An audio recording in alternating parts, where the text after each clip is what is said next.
Nous allons écouter ce qu'a à dire Monsieur Apathy, parce qu'Apathy veut parler de, comment dire, de l'histoire. Il a envie de faire un peu d'histoire, il a envie de parler du lien qu'a la France avec l'Algérie, parce qu'on est coupable, voilà, on est coupable. Il sait pas ce qui s'est passé, mais on est coupable. Allons-y. Écoutez, vous allez apprécier. Michel, Nous devons... Doucement, Monsieur Apathy. Doucement. Allez, on remet. Nous devons des excuses. La colonisation algérienne ne ressemble à aucune autre colonisation. Ah bon? Nous ne savons pas pourquoi la France a conquis Alger en 1830.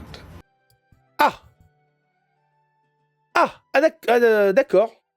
Voilà, on ne sait pas. Voilà, un coup de dé comme ça, un type sur un coup de tête s'est dit tiens, on va descendre et on va aller leur casser la gueule. Monsieur Apathy ne sait pas pourquoi la France est allée conquérir Alger. Eh ben, Monsieur Apathy, il fallait juste simplement ouvrir un livre, hein, ou taper une simple phrase sur Internet, hein, voilà, et tu aurais pu te renseigner tout simplement avec, par exemple, ce genre de documents, hein, sur les conquêtes, sur ce qu'a fait l'islam, la civilisation arabo-musulmane. Tu aurais appris les barbaresques, les captures en Méditerranée, et tu aurais su pourquoi la France, après plusieurs siècles de rapts, de gens kidnappés sur les côtes, a décidé un beau matin d'aller casser la gueule de ceux qui s'amusaient à attaquer les côtes françaises, à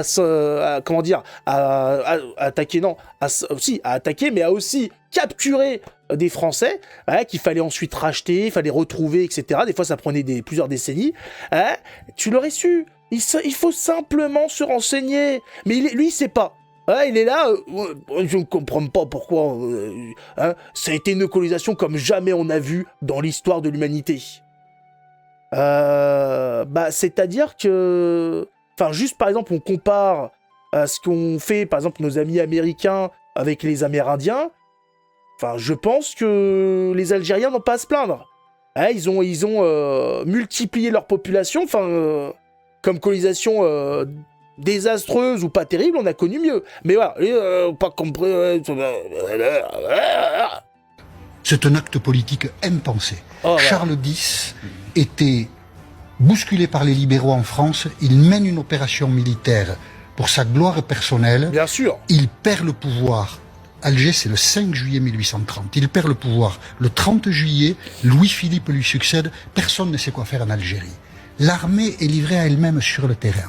À partir de là, va commencer la conquête de l'Algérie, tellement violente qu'en 1845, il y a une campagne de presse européenne pour la dénoncer. Le maréchal Thomas Bugeaud s'est comporté comme un boucher. Il est honoré aujourd'hui par une avenue à Paris. C'est un scandale. Alors, Ouais, oui, mais bien sûr, mais voilà.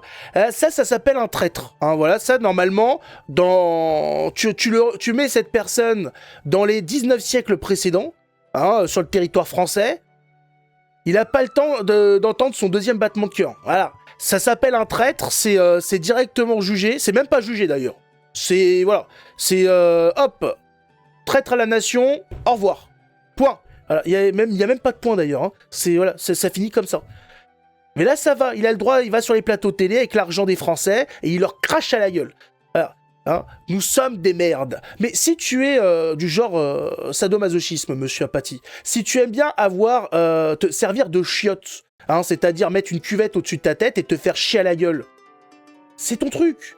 C'est ton domaine de prédilection, c'est vrai que tu es très doué avec la merde, c'est quelque chose que tu as l'air de beaucoup apprécier, tu aimes jouer avec le caca, très bien, mais ne prends pas tes lubies pour une généralité, un passe-temps que tous les Français, auquel tous les Français s'adonnent. Joue encore avec ton caca, continue de jouer avec le caca des autres, continue de te faire chier à la gueule par tes dominants, etc., mais laisse-nous tranquilles, nous avons... ce qui s'appelle un bagage intellectuel minimum. Ça peut être une petite valise, ça peut être carrément une caravane, voilà.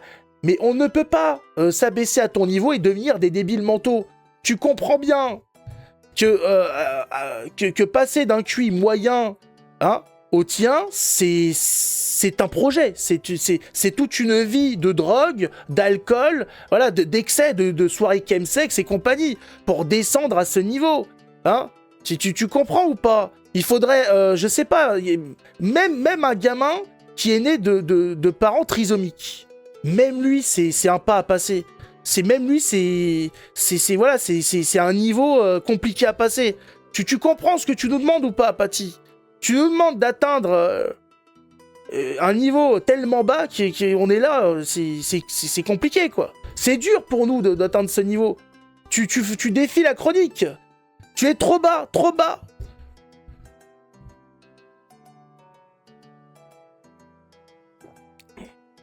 Non, mais c'est incroyable de mentir comme ça, de faire du négationnisme. Le gars, il est au niveau c'est du négationnisme. Il fait négation du réel. On a pourtant des documents, on a tout, tout a été traité là-dessus. Tout a été fait, les historiens ont déjà bossé ce dossier. Le gars, il dit non. Non, je fais négation du réel, j'invente ma propre histoire. Révisionnisme. Ah mais non, là c'est du négationnisme. Il révise pas l'histoire, parce que pour réviser l'histoire, il faut s'appuyer sur des textes, il faut s'appuyer sur quelque chose. Il y a aucune source là qui est mentionnée, il y a rien. Il est dans la négation du réel. Il a dit le réel n'existe pas, les documents qu'on a de l'époque n'existent pas, il est dans la négation du réel, il est dans le négationnisme. La définition même du négationnisme.